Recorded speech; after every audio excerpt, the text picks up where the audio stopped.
Buonasera anche da parte mia, sono Claudio Cressati, insegno storia delle dottrine politiche in questo Ateneo e appartengo al Dipartimento di Scienze Giuridiche. Ringrazio di cuore la collega Claudia Di Sciacca per avermi voluto coinvolgere in questa iniziativa che, come è stato detto, ma in realtà una serie di fatti sono stati evocati, ma all'inizio forse non citati in modo esplicito, cioè il 30 anni, 1992-2022, delle due stragi che portano alla morte del giudice Falcone e del giudice Borsellino e anche di altre persone. In questo contesto si colloca il nostro incontro e appunto la persona che ha avuto la cortesia di essere qui con noi, il professor Francesco Benigno, ad alcuni dirà molto, ad altri forse non necessariamente, e di conseguenza innanzitutto passo brevemente a illustrare la sua figura. Si è laureato a Palermo con Giuseppe Giarrizzo, ha insegnato in varie università a Catania e poi a Messina e poi è stato all'Università di Teramo, dapprima alla Facoltà di Scienze Politiche, poi alla Facoltà di Scienza della Comunicazione, che ha contribuito a fondare, di cui è stato preside. Oggi è attivo alla Scuola Normale Superiore di Pisa, dove è professore ordinario di storia moderna. E, naturalmente ha una lunga carriera in termini di pubblicazioni e anche naturalmente di presenze come visiting scholar in numerose università europee, in particolare in Spagna e nel Regno Unito. Si è occupato in particolare di storia europea della prima età moderna, di storia economica e sociale del Mediterraneo e in particolare più recentemente di storia delle origini del crimine organizzato italiano e dei rapporti tra criminalità, immaginario pubblico e politica. Alla Scuola Normale Superiore i suoi corsi sono dedicati alla costruzione sociale del male. E nell'ambito di questi studi ha pubblicato questo testo molto corposo e però di lettura veramente in realtà scorrevole e affascinante, perché prende il lettore dalla prima all'ultima pagina, intitolato La Malasetta, ed è appunto da qui immagino che origina il titolo dell'incontro di oggi. Però Francesco Benigno non ci parlerà di questo volume, che ha come sottotitolo Alle origini di Mafia e Camorra 1859-1878, magari ci torneremo, cioè un ventennio di questi fenomeni nell'Italia post-unitaria, oppure che si stava unificando nell'immediato, diciamo nel periodo della destra storica, ma parlerà di qualcosa che naturalmente si connette a questo, ma che parla in realtà di oggi e naturalmente anche del collegamento tra ieri e oggi. Ma che dire, grazie intanto. Grazie a Claudio Di Sciacca che ha pensato questa cosa. Grazie a Claudio Cressati per le gentili parole, grazie anche ad alcuni amici che sono venuti qui, Claudio Rurale, colleghi, Laura Montanari, insomma, sono molto contento di essere qua. Poi questa città mi piace sempre venirci, insomma, quindi mi fa piacere. Allora, oggi effettivamente, avendomi chiesto di venire a parlare della mafia, io che non sono uno studioso di mafia contemporanea, avrei potuto naturalmente farvi un resume la questione che io ho posto in questo libro, che è la questione delle origini della mafia. E tuttavia penso che a gente che non sia interessata agli aspetti storici, forse il problema del perché del per come è nata un'organizzazione forse può non interessare. A me è parso invece più interessante parlarvi oggi di una cosa che ci riguarda più da vicino, cioè che cosa parliamo noi quando parliamo di mafia. Questo è un po' il termine, il tema, no? Di cosa parliamo esattamente quando parliamo di mafia? E la domanda è messa così, è complicata e anche sospetta, no? Perché, come dire, insinua o trascina con sé un rapporto tra una cosa e una parola che usiamo. E quindi mette implicitamente in discussione di che cosa stiamo parlando. Stiamo parlando di una solida e ben definita struttura criminale, cioè di un'organizzazione gerarchicamente compatta, disposta allo stesso modo nel tempo, da un tempo immemorabile a oggi, che chiamiamo mafia? Di questo stiamo parlando?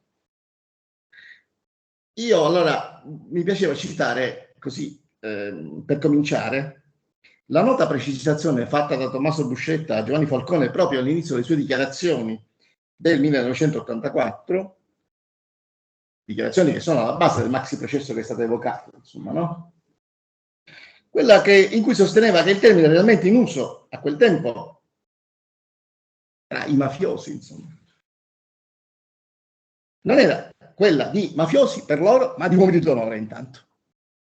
E l'organizzazione non si chiamava mafia, ma si chiamava Cosa Nostra. E diceva Buscetta, aggiungendo che è il punto di partenza da cui partirò oggi io, essendo la mafia da considerare essenzialmente come letteratura. Dunque, io oggi vi parlerò di questo, delle parole che usiamo. E vi parlerò di letteratura, ma anche un po' anche di storia. E cioè di un concetto, mafia, tanto nel passato quanto nel presente. E allora, per cominciare da questo, io partirei da alcuni modi con cui nella pubblica opinione, nella stampa, viene usato il termine. Per esempio, c'è un articolo l'anno scorso, che è uscito l'anno scorso di Pignatone, intitolato La lezione di Palermo, che afferma che ha ragione Luca Orlando quando dice che nessuna città europea è cambiata quanto Palermo. Io sono siciliano come Claudia Di Sciacca. L'articolo cita anche un piccolo episodio di un boss intercettato che si infuria alla notizia che la figlia di un'amica aveva chiesto alla madre di partecipare a un corteo in memoria della strage di Capaci. Commentando questo episodio, Pignatone concludeva così: possiamo dire che quella Cosa Nostra non esiste più, anche se la mafia ovviamente c'è ancora, continua ad arricchirsi, a commettere delitti a Palermo come altrove. La mafia, dunque, ci dice Pignatone, esiste ancora, ma la mafia piovra, quella di un tempo chiamata allora Cosa Nostra, non più. Naturalmente c'è nella nostra percezione sempre quella immagine lì, e la capacità di controllo di quella mafia piovra non va esagerata. Poco prima che Pignatone scrivesse l'articolo l'anno scorso, a Favara, che è un paese siciliano molto particolare, ora vi dico perché, era stato ucciso in un bar da un killer, un tale chiamato Salvatore Lupo, che è omonimo del più noto studioso di storia della mafia, tra l'altro, amico mio anche. Ma lui era invece un discusso politico locale, già presidente del Consiglio Comunale. Ma i giornali subito chiarirono non essersi trattato di un'esecuzione mafiosa. Si saprà poi che infatti era stato ucciso dall'ex suocero per delle ragioni familiari. Precisando però che anche a Favara dirsi mafioso è complicato. Perché è complicato a Favara? Perché in quella zona la mafia piovra non è mai riuscita a passare. Perché a Favara c'erano gli stizzari. E che sono gli stizzari? Sono altri delinquenti, mafiosi se volete chiamarli così, va benissimo, ma non disponibili a farsi mettere sotto dato Torina e compagnia. E recentemente non si chiamano più stipendiati, si chiamano famigliuzzi, famigliole, il che vuol dire un universo delinquenziale plurale, ok? Mai a Favara assoggettato a un'unica struttura, ok? Pignatone osserva in quell'articolo che il Mezzogiorno è cambiato perché forse aveva letto un articolo pubblicato poco prima di Isaia Sales, che era apparso su Repubblica, in cui spiegava come in un recente rapporto Istat si notava una certa scarsa differenziazione culturale tra nord e sud, non sempre indirizzata per il meglio, questa in verità, sospetti solo apparentemente marginali, ma in realtà decisivi della vita associata, vale a dire per esempio il giudizio su violazione delle norme che vanno dall'abitudine delle doppie file alla comprensione verso le spintarelle e a cose di questo genere. Ora, perché vi sto parlando di queste cose? Perché nel senso pubblico, nel discorso pubblico, nel senso comune, invece continua a tenere banco l'idea che la mafia sia una caratteristica di lungo periodo risaliente, in qualche modo distintiva, della società siciliana oppure della società meridionale nel suo complesso. Ed operante allo stesso modo molto tempo fa e oggi. Guardate, questa questione qua è la questione del modo con cui noi pensiamo, del modo con cui noi parliamo, ed è una questione importante. Facciamo un esempio per intenderci. Sulla stampa, ora appaiono degli articoli recentemente in relazione a boss mafiosi scarcerati, magari gente che aveva fatto negli anni 90, no? Attività mafiosa ed era stata giustamente incarcerata, ora vengono scarcerati e loro tentano di ricreare strutture criminali nei loro vecchi quartieri. A Palermo questi quartieri si chiamano mandamenti, perché è un termine borbonico è interessante perché i giornali nel fare questo, no? Come dire, mantengono l'idea di una struttura mafiosa che continua, che è l'evidenza che no, è il contrario. Scusate, ma se un vecchio boss mafioso torna dal carcere e pretende lui di ricostruire la sezione, il gruppo è evidente che lì non c'è stava più nessun mafioso, perché se c'era uno, appena quello tornava e cercava di organizzarlo, gli sparavano, no? Almeno così si faceva una volta.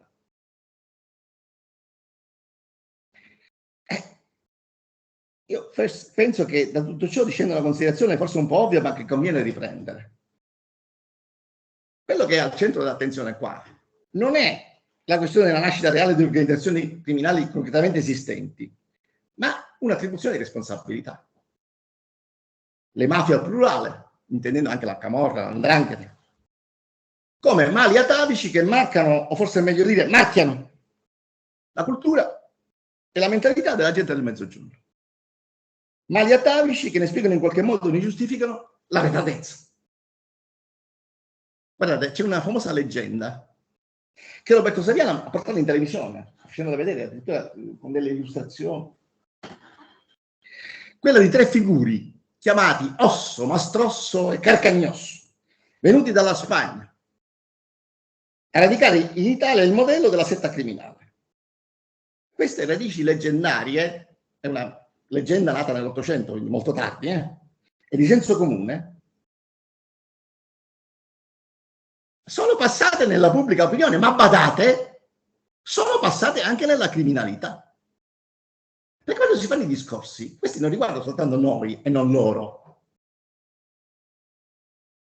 Prendiamo le dichiarazioni di un pentito. Questo pentito si chiama Serafino Castagna, che dopo aver descritto le regole di affiliazione all''ndrangheta, osservava: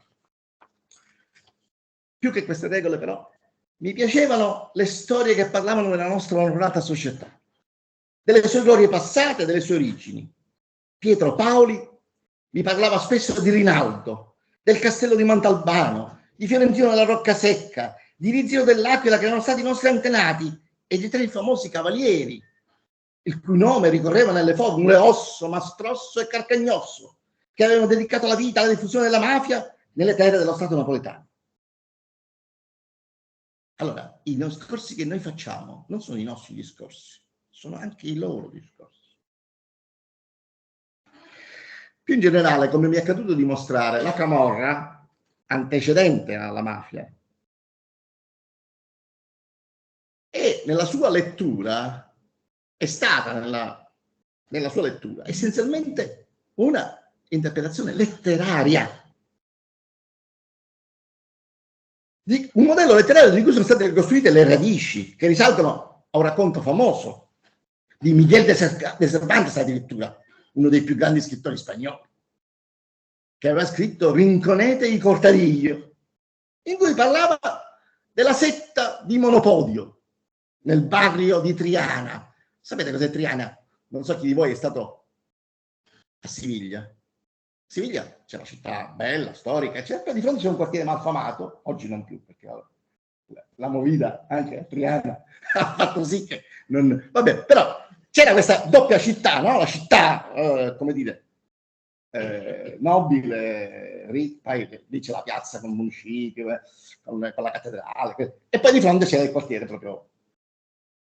Allora, dall'altra sponda del Guadalquivir, diciamo. Allora, per la mafia è un po' lo stesso. Prendiamo quanto ha importato il mito della Santa Feme. Cos'è la Santa Feme? Il Santa Feme è il tribunale tedesco in Westfalia nel XIII secolo, che dispensava illegalmente giustizia colpendo gli oppressori dei poveri e degli indifesi, che diviene famoso dopo che Goethe aveva descritto una riunione di questa corte mitica, il Wemgericht, in un sotterraneo oscuro e angusto. Da finire nel Settecento iniziava poi a circolare in Sicilia la leggenda di un'antica setta di riparatori dei torti inflitti agli oppressi, nota con l'oscuro nome di Beati Paoli. E nel maggio del 1909 appariva sul giornale di Sicilia la prima puntata di un famoso feuilleton che poi avrà grande successo, di William Gold, alias Luigi Natoli, chiamato I Beati Paoli. Perché vi sto raccontando di queste storie letterarie? Allora, ora ci vengo. Il successo del libro e della saga che gli fece seguito fu travolgente. Ma il punto è che di questa popolarità di queste sette mitiche vi è traccia nelle dichiarazioni dei più famosi collaboratori di giustizia del Novecento, come anche in quelle di altri membri delle organizzazioni criminali. Leonardo Vitale, il primo pentito di mafia, dichiarò che il cerimoniale di iniziazione con cui era divenuto uomo d'onore ripeteva il rito sacro dei Beati Paoli. Nell'autobiografia di John Bonanno, la mafia, che lui chiama la tradizione, è fatta discendere da una medievale setta di vendicatori. E di tutto ciò contorno si sa che aveva scelto come nome di battaglia Coriolano della Floresta, che è un personaggio di Luigi Natoli, uno dei protagonisti del romanzo. E tanto Tommaso Buscetta che Nino Calderone hanno mostrato di credere alla discendenza degli uomini d'onore dai Beati Paoli. In quanto a Totorina e a Gaspare Muto, infine, in un confronto in un'aula di giustizia e senza che nessuno dei due scherzasse, si sono accusati reciprocamente di non rispettare l'autentico spirito dei Beati Paoli. Cosa sto cercando di dirvi? Sto cercando di dirvi che questi discorsi non riguardano solo noi, riguardano anche loro, diciamo. Che siamo nella stessa realtà. Una realtà nella cui fatti reali e costruzioni immaginarie, discorsi si mescolano.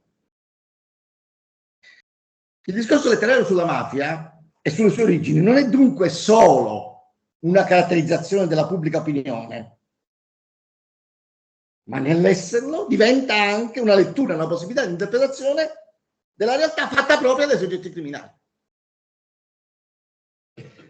A tutto ciò si potrebbe aggiungere che il crimine organizzato mantiene ancora oggi nel discorso pubblico italiano, a dispetto degli importanti risultati conseguiti dall'attività di contrasti delle forze dell'ordine, una sua centralità.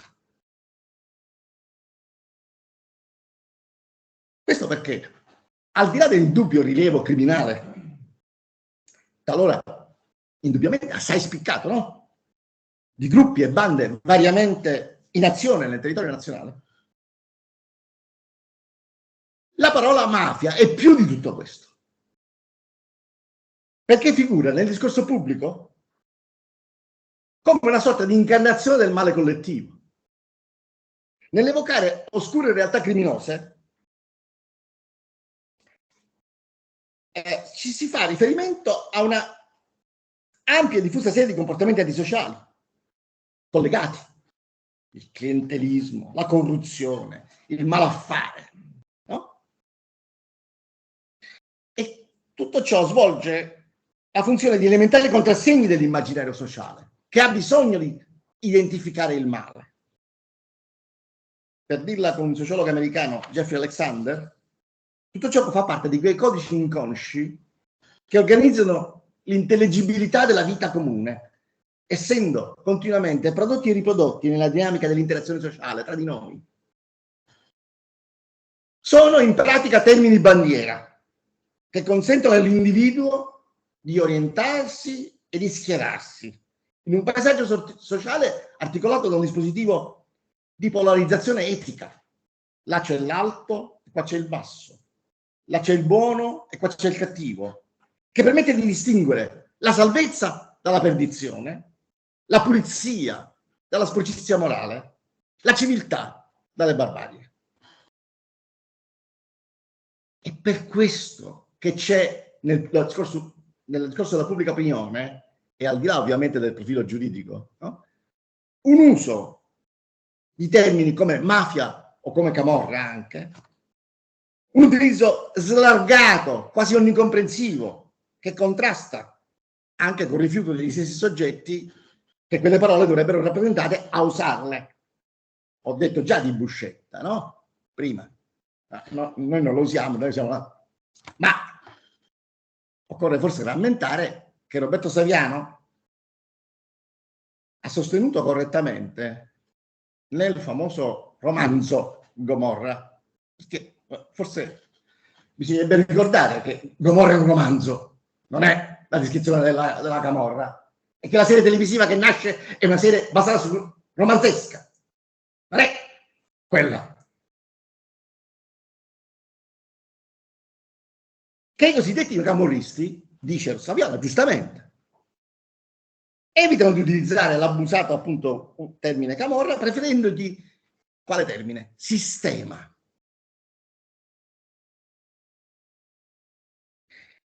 Allora, naturalmente è chiaro che in questo contesto, quando io ho fatto questo libro, di cui gentilmente siete stati, grazie, ha tessuto le oggi, naturalmente non c'è da sorprendersi se cose di questo genere non vengono messe a tema, perché non funzionano, no, in questo quadro. Una ricostruzione come dire, precisa di come sia nata la mafia e la camorra non è coerente con tutto questo.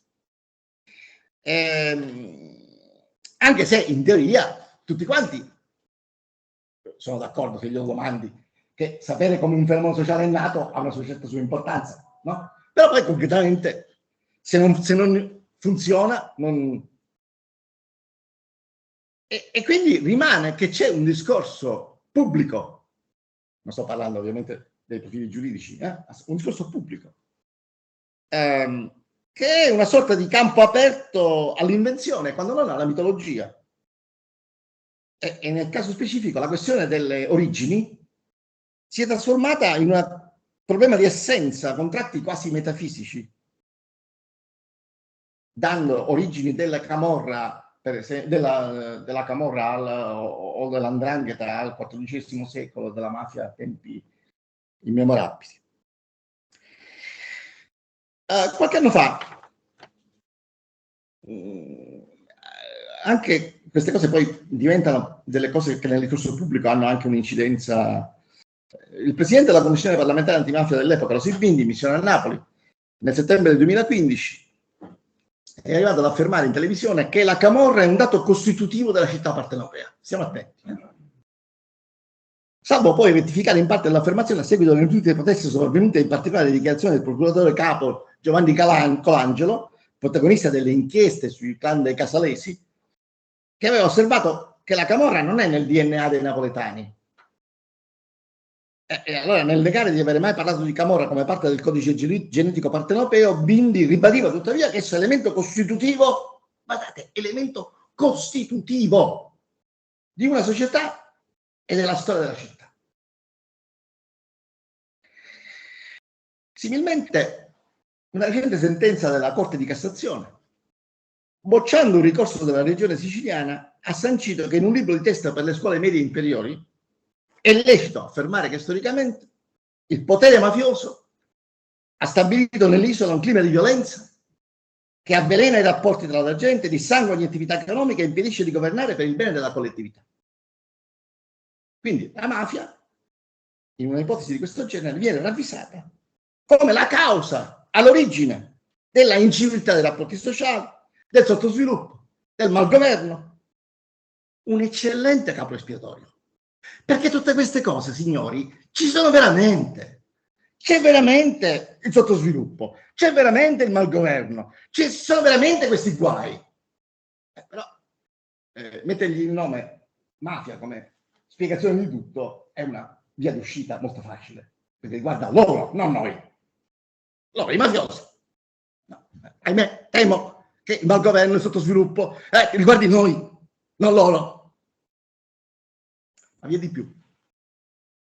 In un intervento a braccio, durante la presentazione pubblica di una nuova edizione del suo testo sull'articolo 416 bis richiamato prima, che definisce la fattispecie dell'associazione di tipo mafioso, appunto, no? Giuliano Turone, già procuratore antimafia, poi noto e stimato studioso di diritto, ha affermato a sua volta che l'origine della criminalità organizzata italiana si perde nella notte dei tempi, cito. Perché? Perché in quelle zone del nostro paese non c'era un'autorità costituita che controllasse in effetti il territorio. Naturalmente uno storico di fronte a affermazioni di questo genere potrebbe fargli qualche ripassata, ma insomma lasciamo perdere. E lui dice che questo qua è confermato dall'etimologia del termine mafia, che deriva, secondo lui, dall'arabo. Nelle regioni meridionali, secondo Turone, si è avuta una dinamica secolare in cui, a causa della lontananza delle capitali che avrebbero dovuto controllarle, sorgevano questi gruppi di potere improvviso e comunque spontaneo che erano basati sulla sopraffazione. Appunto, io ho cercato nel mio libro, contrariamente, di proporre un approccio profondamente diverso alla questione delle origini del crimine organizzato italiano, sottomettendolo ad una trattazione storica di taglio processuale che è legata all'affermazione dello Stato italiano e non agli arabi, ma io non ho qui il tempo per farvi un racconto del libro, quindi mi limiterò quindi a farvi solo un esempio dell'impostazione che ho scelto e lo farò soltanto su un aspetto, forse volete anche marginale, che è la parola mafia, no? Allora, la parola mafia nel primo decennio dopo l'unità d'Italia, prima non esisteva, intanto, appare con il termine, come il termine mafia. Allora, dobbiamo dire mafia o mafia? È stato scritto tanto in modo molto confuso su questa questione dei termini, dando luogo a etimologie spesso fantasiose e improbabili. Addirittura un autore di un famoso dizionario siciliano, Vincenzo Mortillaro, che era un autonomista, diciamo, no? E quindi aveva le sue ragioni anche ideologiche. Lui diceva addirittura così: voce nel dizionario, voce piemontese introdotta nel resto d'Italia che equivale a camorra. Allora, in effetti, nel dialetto piemontese, lo sto dicendo per scandalizzarvi, non lo so, lo faccio apposta. Esiste mafio nel senso di uomo rustico incivile, ma non si ritrova mafia, termine peraltro che non si riscontra, appunto, come ho detto, neanche in Sicilia prima del 1860. Mafia invece esisteva, ma dove? Nel dialetto toscano e umbro, dove valeva come boria, al punto che fare la mafia significava fare lo spaccone. è possibile che il termine, piuttosto che radicarsi in oscure e risalienti derivazioni dall'arabo, come vorrebbe quello che ho citato prima, nasca in quegli anni negli ambienti polizieschi palermitani, in questi anni, stiamo parlando degli anni 60, dell'Ottocento, come una sorta di contaminazione, mescolamento del siciliano mafioso, che i piemontesi inviati in Sicilia potevano ben declinare rovesciando il senso come mafio, e dell'espressione umbro-toscana, mafia, Gualtiero, d'altra parte, che era il prefetto di Palermo, e l'autore fondamentalmente del primo testo scritto che noi abbiamo in cui c'è la parola mafia, era di Orvieto. Questa rapida considerazione sul termine o sul nome mafia o mafia rivela così abbastanza scopertamente un po' così quello che è stato il mio lavoro. Ho cercato di operare una radicale inversione rispetto agli studi correnti sull'origine della mafia. Un riorientamento ispirato all'esigenza di procedere mediante una radicale analisi di contesto, per la quale, se i contemporanei usavano mafia, l'interprete, lo storico, dovrebbe farne tesoro e comportarsi come se quel termine indicasse qualcosa di diverso da ciò che poi sarà conosciuto come mafia. Si tratta, in altre parole, di restituire ai discorsi i significati che essi prendevano nell'ambiente storico in cui furono pronunziati, separandoli dalla rilettura retrospettiva che ne fa solo gli antecedenti di un fenomeno successivamente messo in luce. Cosa vi sto cercando di dire? Sto cercando di dire che il riorientamento che propongo è evidentemente un riposizionamento dei discorsi, che parte dall'assunto che non c'è altro modo per lo storico, non faccio il magistrato evidentemente, di interrogarsi sulla mafia delle origini se non quello di attribuirsi degli stretti limiti, autoconfinarsi nel contesto dei discorsi che in un dato tempo venivano svolti usando quel termine, senza cioè utilizzare il futuro e con esso l'emergere di organizzazioni criminali importanti, chiamate per esempio Cosa Nostra, per illuminare, se così si può dire, il passato. Un futuro che evidentemente non era nelle disponibilità conoscitive degli attori storici e che essi non avrebbero saputo né prevedere né comprendere. La mafia andrebbe perciò analizzata per quello che era allora, una categoria discorsiva con cui si intendeva promuovere un certo atteggiamento analitico e certe conseguenze performative rilevanti sul piano sociale e politico. Ma vi è di più.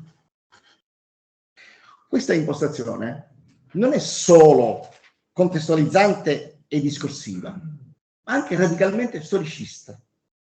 Si tratta né più né meno della stessa attitudine storicista che in quasi tutti i campi del sapere storico è accreditata come un must disciplinare. Come dire, bisogna rispettare le fonti, bisogna rispettare la verità delle cose accadute. E però fatica a trovare spazio tutto ciò nella storia del crimine organizzato, segnatamente della mafia.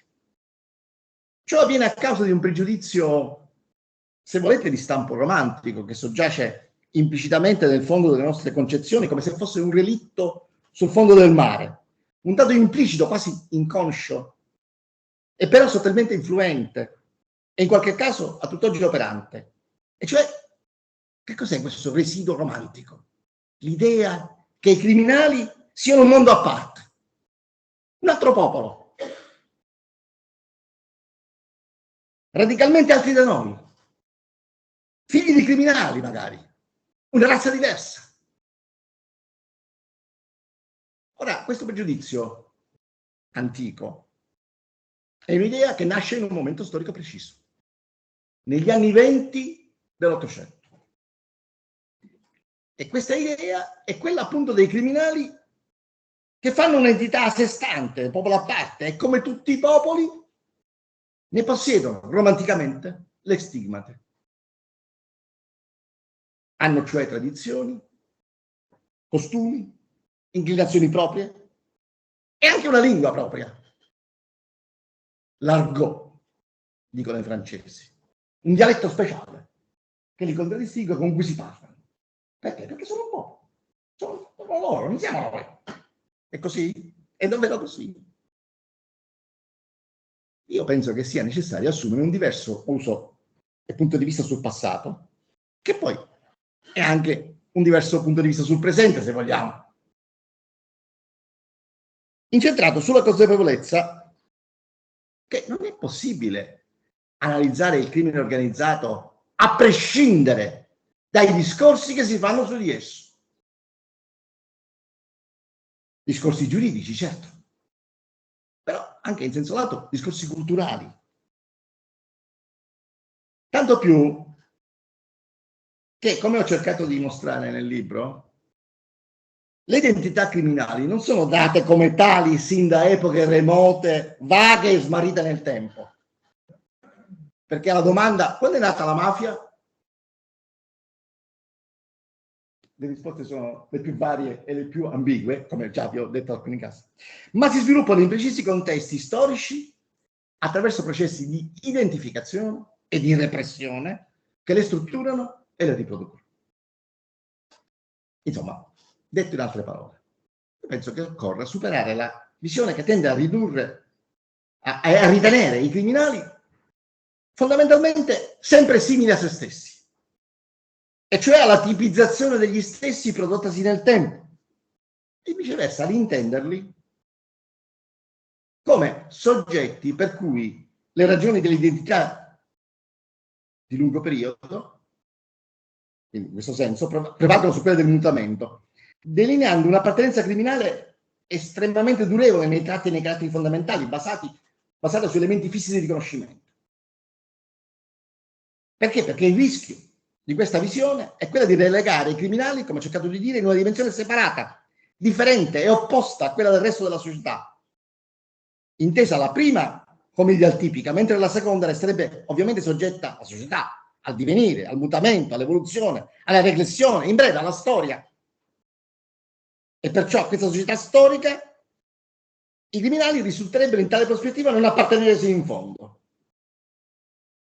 Questa è la costruzione sociale del male che avevo evocato all'inizio. Fissare un gruppo sociale, attribuirgli tutto il male. Ora, naturalmente, quello che vi ho cercato di proporre è invece porre al centro dell'attenzione un'analisi critico-discorsiva, che è una postura evidentemente complicata, ma che risulta invero cruciale, in quanto spezza l'implicito assunto per cui le parole sono nomi di cose. No, le parole non sono solo nomi di cose, le parole costituiscono le cose, le formano, le indirizzano, sono inseparabili dalle cose. E naturalmente invece cosa succede? Che la storiografia, i colleghi storici hanno spesso esitato a prendere sul serio i discorsi degli attori storici e hanno assunto l'atteggiamento di chi vuole sceverare il vero dal falso, il grano dall'olio, il comportamento genericamente prepotente da quello compiutamente criminale. E allora si è tentato di studiare la storia del crimine organizzato al di là, in un certo senso, a prescindere dai discorsi che nella sfera pubblica si organizzano su di esso e che lo fanno vivere nell'immaginario collettivo. È possibile questo? Io non credo. Si è supposto, sbagliando secondo me, che questi discorsi siano copie, sia pure un poco magari deformate dalla realtà, e che facciano riferimento in modo certo parziale e non sempre trasparente a una verità soggiacente e originale. Un'organizzazione segreta di cui sarebbero gli indicatori, le spie, un referente certo al di là della buffata retorica delle definizioni contrastanti, concorrenti, contraddittorie, perturbanti che ci sono. E io penso invece che questa prospettiva è insufficiente, in quanto la denuncia dell'esistenza delle organizzazioni segrete chiamate mafie è essa stessa un registro discorsivo che si pone nella sfera pubblica dagli altri e che tende a configurare una setta onnipotente delineata per ragioni in contesti che sarebbero di volta in volta da ricostruire, tra letteratura dell'immaginario e prassi quotidiana, prassi politica intendo, ma anche prassi mediatica, giudiziaria, poliziesca. Si tratta, in altre parole, di restituire ai discorsi i significati che si prendono nell'ambiente storico in cui sono pronunciati, separandoli dalla rilettura retrospettiva che ne fa solo degli antecedenti di qualcosa che prenderà forma solo compiutamente, in seguito. Insomma, io sto cercando di dirvi che va accettata l'idea, forse non è ovvia, però dire le cose ovvie, non so, per fare un esempio di cose ovvie, non so chi a voi ha visto la televisione un paio di giorni fa, c'è stata la prima volta che Mutolo, famoso pentito di mafia, Gaspare Mutolo, Gasparino, no? È andato in televisione e lo hanno fatto parlare per un'ora e mezza. Non c'era una cosa che lui ha detto che non sapessimo già. Ha ripetuto tutto quello che già sapevamo.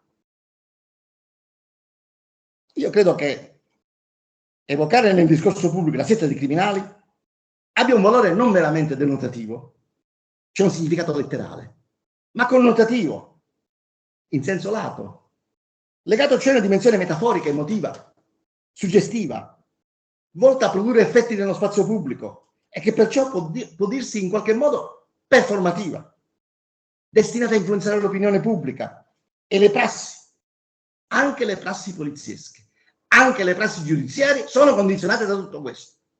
Non stanno da un'altra parte anche loro. E sono quelle che presiedono la gestione dell'ordine pubblico. E di più, che essa dipende dalla visione generale che in un tempo dato si possiede delle idee ricevute correnti che sono, guardate, guidate nel passato dalla tradizione letteraria e oggi dalla produzione filmica, televisiva, dei media informali, su cosa sia una setta, su cosa sia una società segreta. Una visione, perciò, da un lato strettamente legata alla tradizione discorsiva che l'informa e che continua a riproporla, e dall'altro dall'uso pubblico e politico che se ne compie. Ora, la domanda è questa. Che rapporto c'è tra questa tradizione discorsiva e poi i criminali, la realtà criminale? Che mica io sto facendo questo discorso per dire che non esiste, al contrario, esiste perfettamente. Ma allora, evocare una setta criminale, lungi dall'essere un riflesso un poco opaco di una realtà delinquenziale esistente, va considerato un atto linguistico intenzionale, volto a mettere a fuoco, a definire, quasi come una metaforica lanterna dotata di una luce sua propria, attraverso la quale si cerca di dare senso al caos del mondo. E allora questa luce ha la funzione principale di plasmare le figure, le sagome che delineano il male, che danno un contorno alle sfuggenti figure del mondo sotterraneo, diciamo, del mondo di sotto, parola usata, no? Durante Roma mafiosa, no? Roma. Attraverso le ricadute in termini di identificazione, di repressione prima, di naturalizzazione, di folclorizzazione poi, essa non può essere perciò considerata né un secondario accidente né una fonte trasparente che consenta un facile accesso alla verità del mondo criminale, ma va intesa viceversa come un potente strumento di riconoscimento attraverso cui prendono forma nella percezione della pubblica opinione, nell'azione degli incaricati della repressione, nella coscienza stessa dei delinquenti, come ho cercato di mostrarvi, più o meno organizzati, poi ci sono il concetto e la realtà di quei fenomeni conosciuti come mafia. Ecco, adottare una dimensione, una prospettiva, una dimensione processuale, che significa storica, vuol dire essere attenti al mutamento e ai diversi contesti storici da trattare. Perché? Perché immaginare un'organizzazione segreta criminale che è fedele a se stessa, attraverso imperturbabile e intoccata questi contesti è irrealistico e sbagliato. Nell'Italia liberale le mafie nacquero, come ho cercato di dimostrare, in quel difficile crocevia in cui l'ordine sociale incrocia l'ordine politico. Guarda, vi faccio un esempio. Nel 1877 l'internazionalista siciliano, cioè un anarchico, Francesco Scieusa, scrisse un libretto chiamato Mafia Ufficiale. 1877. Erano passati una quindicina d'anni da quando per la prima volta si usava il termine mafia, in cui denunciava le manovre delle autorità che l'avevano fatto ammonire come mafioso a lui, che era invece un avversario politico, diciamo, allo scopo di impedirgli di svolgere la sua attività politica. Allora fanno un'interrogazione parlamentare, la fa Giovanni Bovio, non uno qualunque. Giovanni Bovio era amico di Scieusa gli aveva dedicato il libretto. Vabbè. Nella tornata del 17 marzo 1877 il ministro dell'interno dell'epoca, che era Giovanni Nicotera, rispondendo recisamente alle accuse, sosteneva l'equivalenza di sovversivi e criminali. I socialisti, diceva, sono mafiosi in Sicilia, camorristi a Napoli, accoltellatori nelle Romagne. Ancora l''ndrangheta non c'era nella sensibilità. Allora, naturalmente, frasi come questa, gli storici fanno fatica a indagarle, come dire, no? Però penso che bisogna farlo. E bisogna studiare la storia del crimine organizzato comprendendo i discorsi che si fanno su di esso, non escludendoli.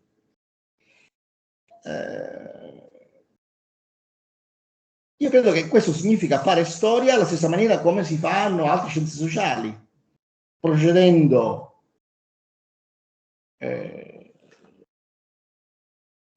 in maniera diversa appunto da come fanno in altre scienze sociali, che procedono a ritroso, sfruttando la conoscenza del presente per capire presuntivamente il passato. Noi storici dobbiamo fare diversamente. Dobbiamo mettere in chiaro che la dimensione temporale non può essere messa tra parentesi. Non possiamo interpretare i mafiosi dell'Ottocento attraverso quello che sappiamo dei mafiosi del Novecento e spesso di quelli vissuti nella sua seconda metà, che poi tra l'altro quelli vissuti nella sua seconda metà sono gli unici criminali di cui abbiamo testimonianze dirette. Prima abbiamo soltanto i processi, abbiamo soltanto i documenti esterni. Adesso invece nella seconda metà del Novecento questi parlano, noi abbiamo le registrazioni, abbiamo i filmati, abbiamo...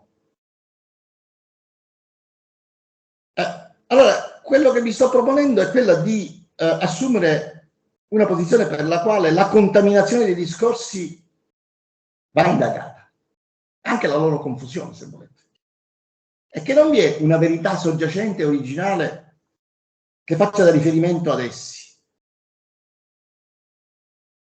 una sorta di sacro graal da ritrovare al di là della buffata retorica della contraddittorietà delle definizioni concorrenti e confliggenti. Il sacro graal, sto dicendo scherzando, un simbolo fortissimo, un'organizzazione segreta chiamata mafia, che non può essere considerato se non attraverso appunto una configurazione mitica della setta onnipotente tra letteratura dell'immaginario e prassi politica, prassi mediatica, prassi giudiziaria, prassi poliziesca, quotidiana. Guardate, in Italia la mafia e la camorra sono venuti fuori nella pubblica opinione soprattutto dopo dei grandi processi che furono fatti. Il processo Notarbartolo alla fine dell'Ottocento. E allo stesso periodo, poco dopo, all'inizio del Novecento, c'è il processo Cuocolo, che rende la camorra il tema all'ordine del giorno nella pubblica opinione dell'epoca. Poi l''ndrangheta sarà dopo, soltanto dopo, alla metà degli anni 50 del Novecento, quando il questore di Reggio, Carmelo Mazzano, lancia una grande offensiva contro i criminali calabresi e lì comincia il discorso sulla 'ndrangheta, anche la parola prima non esisteva. Insomma, voglio dire che per esempio nella Sicilia liberale la mafia non è distinguibile dalle dinamiche di potere e di lotta politica delle classi dirigenti dell'epoca e ne costituisce un retroterra oscuro e non autonomo. Poi è diverso probabilmente da tutto questo è il discorso relativo all'età fascista, in cui si realizzano delle modificazioni importanti di questi assetti, diritti e in cui il discorso della lotta alla mafia portato avanti, come si sa, dal prefetto di ferro Cesare Mori tra il 24 e il 29 del Novecento, è inseparabile però dal tentativo di normalizzazione fascista delle classi dirigenti siciliani, che poi diventa un elemento importante della lotta fazionale dell'elite all'interno del Partito Nazionale Fascista. Poi però che succede? Succede che a seguito delle immigrazioni italiane, per una parentesi così puramente, si parla troppo di migranti in questo paese, ma non leggo da nessuna parte, ricordare che noi siamo un popolo di migranti, non loro. Noi siamo un popolo di migranti.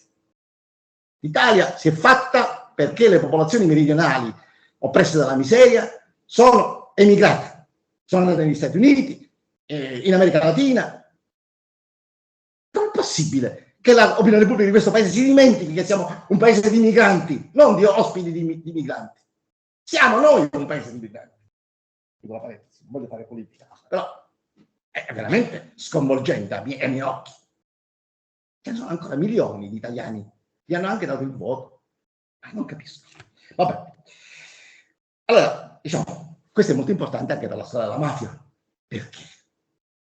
Perché i delinquenti siciliani e i criminali siciliani che vanno in America hanno costituito organizzazioni criminali importanti, le cosiddette, per esempio a New York, le cosiddette famiglie, no? Di cui poi il romanzo ci ha raccontato. Quindi, anche lì, il romanzo è importante, no? Vabbè. Ora, però, negli anni 50 cosa succede?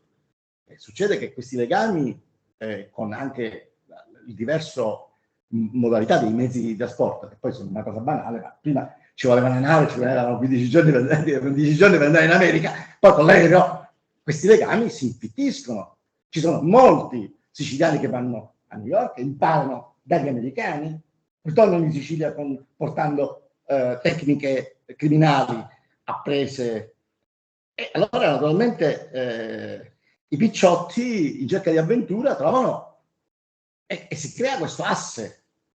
Allora lì nasce una cosa diversa, una mafia diversa da quella che era nel passato. E poi c'è un processo di relativa autonomizzazione dei gruppi mafiosi che partecipano anche alle dinamiche della nuova politica democratica. Adesso non più siamo nel fascismo, siamo nella Repubblica, con una maggiore capacità di autonomia e che diventano decisive nel processo di ricostruzione. C'è la ricostruzione e i gruppi criminali hanno un grande ruolo. Nella costruzione di Palermo i gruppi criminali hanno avuto un ruolo subalterno, ma è molto importante. E l'asse Palermo-New York diventa decisivo, rinvigorito dalla presenza prima alleata in Sicilia e poi da questo che dicevo. E poi succede una cosa che cambia ancora tutto, cioè il traffico internazionale di eroina, che prima era incentrato in Libano, dove c'erano le raffinerie, e negli anni 70, anni 80, diventa la Sicilia grande laboratorio europeo, per una fase. Oggi ovviamente no, sono il Messico, il Cile, sono lì le grandi raffinerie ormai. Però per un periodo c'è stata una fondamentale centrale di raffinazione dell'eroina in Sicilia, e questa è l'origine della famosa guerra di mafia, no? Buscetta, Bontade, che era il suo riferente, e Totorina. E c'è anche una idea che è chiarissima nella prospettiva di fare un esercito. Riina è uno che vuole costruire la mafia come un esercito, vuole tutti i suoi uomini nelle varie zone e fa una guerra micidiale. Fare una guerra micidiale significa che prima non era così. Nella Repubblica queste cose non si possono dire, non si possono pensare. Prima non era così, perché Riina faceva la guerra nelle varie, perché non erano dipendenti da lui, ma erano dei gruppi che avevano un rapporto di diciamo unità culturale, no? Ma praticamente non erano due dipendenti, e lui li vuole invece come se fosse un esercito, come se fosse appunto la piovra. Allora, Qualcuno l'ha cercato di crearla, la mafia piovra, quella che abbiamo nell'immaginario. Certo, Rina. E ci è riuscito in parte.